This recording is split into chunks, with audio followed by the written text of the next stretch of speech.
Ricardo Jorge Pinto, boa tarde. Temos Olá, sempre um tema, uma polémica a marcar todos os debates quinzenais. Desta vez a questão do Ministro Adjunto acumulou o cargo de governante com a situação de sócio-gerente de uma empresa. Ouvimos aqui António Costa a desvalorizar, foi apenas um lapso. Chega que o Ministro tenha renunciado à sua situação empresarial, na tua opinião? Para o Primeiro-Ministro chega. Isto foi uma prova de vida para o Ministro Pedro Cisa Vieira, que depois destas palavras certamente ficará muito mais sossegado relativamente àquilo que é a sua permanência no Governo. António Costa tem este modus operandi.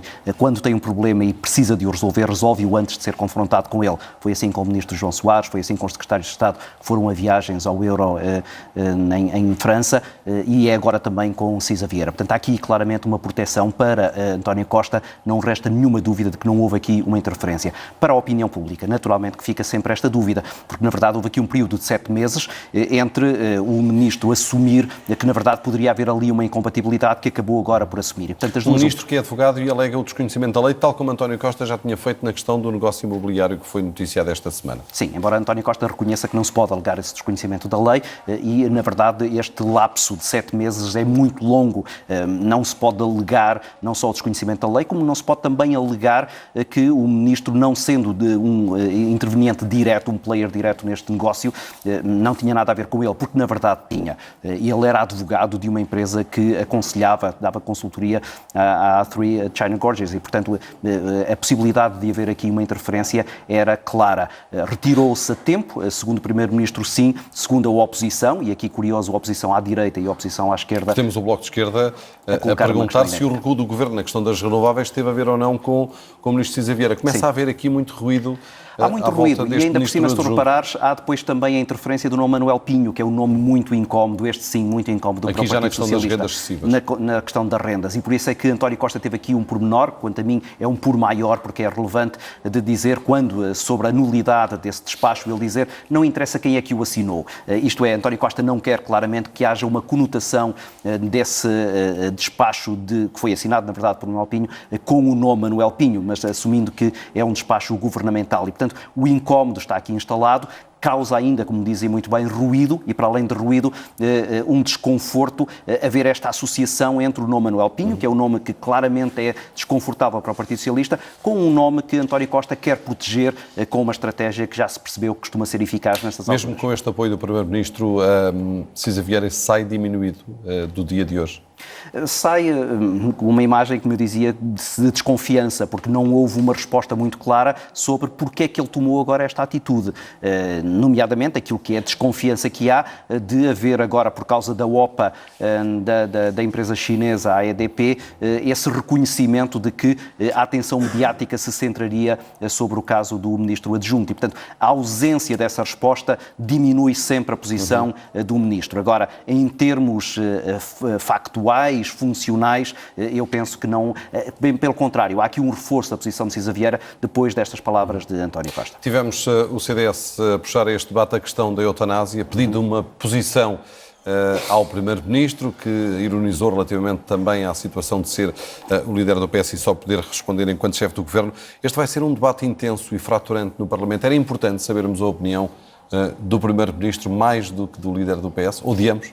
Do secretário-geral do Partido Socialista, sim. Eu acho que a resposta de António Costa é eficaz na maneira que ele a deu. Isto é, o Primeiro-Ministro tem depois que executar aquilo que o Parlamento vier a decidir. Agora, António Costa não é apenas Primeiro-Ministro, ele é também secretário-geral do Partido Socialista, que sabemos, pelo número de deputados que tem no Parlamento, terá uma palavra importante a dizer em tudo isto e até na articulação que depois o resto do Parlamento terá sobre esta matéria. E aqui há divergências que se percebe que existem dentro da própria bancada parlamentar do Partido Socialista e por isso era interessante ter sabido aqui de forma mais clara o que é que pensa António Costa sobre isto. Politicamente, eu acho que ele fez aquilo que é acertado, manter-se ausente deste debate. Para já, pelo menos? Para já, pelo menos, na medida em que ele terá depois que a executar. E se, por exemplo, o Parlamento tiver uma posição que seja divergente daquela que ele tem, ficará sempre alguma dúvida sobre aquilo que é depois o empenho do Não achas que ele terá de clarificar a sua posição no Congresso do Partido Socialista? Era isso que eu ia dizer. Um dos momentos em que esta questão poderá vir a ser colocada, porque há muitos militantes socialistas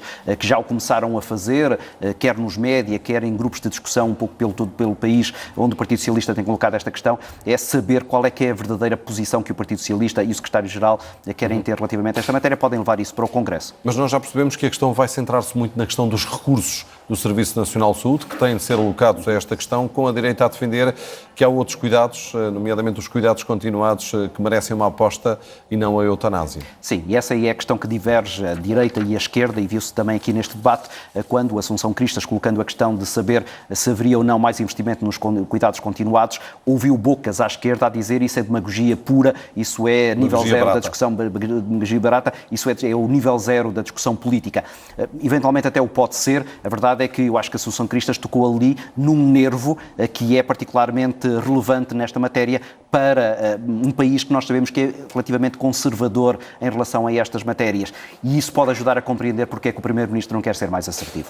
Ricardo, parece-te correta esta medida? Baixar o IRC para as empresas que estão instaladas no interior do país, sendo que a coleta pode chegar a zero no caso de haver um determinado número postos de trabalho que vão ser criados. Era uma medida que tinha sido já discutida há vários anos, foi um pouco remetida para segundo plano, é agora outra vez trazida para cima da mesa, e é uma medida que aparentemente junta PS e PSD. E por isso é que me parece que a introdução deste debate, no debate quinzenal, exatamente antes do Congresso do Partido Socialista, foi uma jogada de antecipação. António Costa pressente que no Congresso o grande problema poderá ser o de ser-lhe exigida uma clarificação relativamente ao que é que o PS fará com o PSD depois das próximas eleições legislativas. E esta é uma das matérias que aproxima Rui Rio de António Costa, e pode ser incómodo para António Costa ir chegar lá um pouco a reboque daquilo que é uma proposta que Rui Rio já trouxe, da descentralização para o país. E isso, esta antecipação, esta tentativa de dizer nós temos ideias próprias, nós temos medidas que, ao contrário do que aconteceu no passado, são diferenciadoras, é extremamente importante. António Costa disse uma outra coisa que também me parece interessante, que é o interior não pode ser olhado como se fosse um todo único e homogéneo. Há muitos interiores. O interior de Bragança não é o mesmo interior de Tavira ou não é o interior de Castelo Branco. E aproveitar aquilo que, como António Costa disse, são os recursos endógenos, isto é, os recursos de população, de meios, de tecnologias que existem entre diferentes sítios, poderá ser um dos trunfos que ajudará a compreender melhor a eficácia dessa medida, que é basicamente ajudar os empresários a fazer uma aposta maior nessas zonas do país que estão agora um pouco mais despovoadas e que estão também um pouco mais vulneráveis. Agora, é preciso que haja realmente vontade política para o fazer e, voltando outra vez ao início da minha análise, eu penso que essa é daquelas matérias em que PS e PSD muito facilmente se entenderão e onde qualquer oposição à esquerda será muito pouco bem recebida pela população, seja do interior ou seja do litoral, que percebe que este é um problema estrutural do país e que tem que ser resolvido nos próximos tempos. Muito bem, Ricardo Jorge Pinto, obrigado mais uma vez pela tua presença no 3 às 17.